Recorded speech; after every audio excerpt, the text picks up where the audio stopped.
Finalmente nuova musica in arrivo, ma prima di raccontarvi di questo progetto ambizioso voglio farvi una domanda. Credete a ciò che non si vede? Questa domanda la possiamo applicare a diversi ambiti. Nell'ambito della fede e della musica si trova corrispondenza nel progetto che vi sto per presentare. Il brano in questione si chiama Velum Templi Scissum Est, toccata in Si minore per organo. Qualche mese fa i fratelli Powałka, che sono due brillanti artisti polacchi, mi hanno contattato proponendomi di musicare la Via Crucis, ispirandomi a 14 quadri realizzati da loro. Per me è stato un onore accettare questa proposta. Ci siamo messi in contatto, abbiamo confrontato le idee, loro mi hanno raccontato come hanno fatto ad arrivare a questo risultato e alla fine dell'estate è venuto a trovarmi Michał in studio.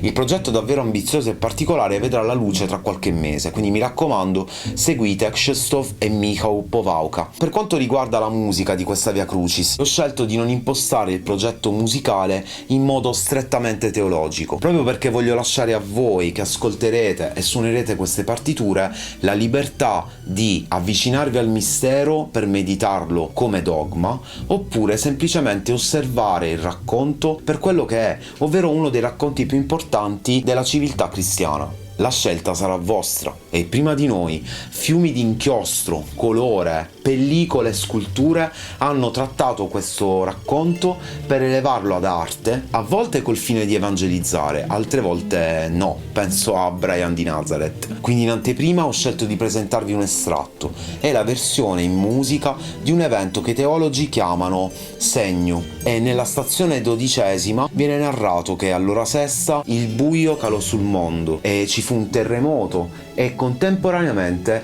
nel tempio il velo si squarciò in due. Giuseppe Flavio ci racconta che il velo del tempio era un telo enorme, alto almeno 20 metri, largo 10 e spesso quasi 10 centimetri. Pare che non sarebbe bastata la forza di 2 cavalli a tirare in direzione opposta per strapparlo, e si dice anche che per trasportarlo sarebbero state necessarie decine di uomini. Questo squarcio del velo per i cristiani è simbolo di una profezia avverata, ma dal punto di vista di chi non credeva, questo segno, assieme agli altri, al terremoto e al buio, è inciso sulla conversione di molti scettici, cioè coloro che cercavano dei segni per credere, tanto da indurre il centurione a esclamare: davvero costui era figlio di Dio.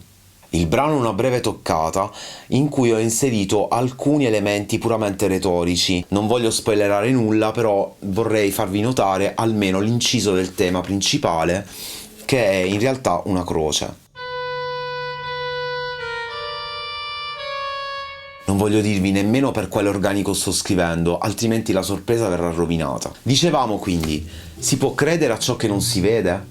Per la fede forse a volte è indispensabile fidarsi, mentre per la percezione sonora la questione cambia, perché a volte quando la sorgente sonora non si vede, l'evento raccontato diventa più vero. Questo meccanismo aiuta a sublimare il messaggio, fornendo una percezione più profonda, e la musica aiuta le emozioni proprio a diventare sentimento, e molto spesso questo sentimento può diventare fede. Quindi vi invito a tornare qui su questo canale, tra qualche giorno troverete una versione di Velum Templi Scissum Est toccata in Si minore per organo, realizzata con una console digitale collegata a un organo virtuale. E se vorrete poi suonare questa toccata su un vero organo a canne, possibilmente costruito dall'800 in poi, vi lascerò in descrizione il link per trovare la partitura. Per rimanere aggiornati sull'evoluzione di questo progetto, ricordatevi anche di seguire i profili social di Krzysztof e Michał Powałka.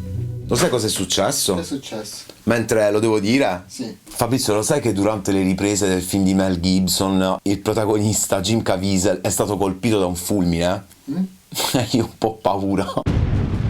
Ciao, buona musica.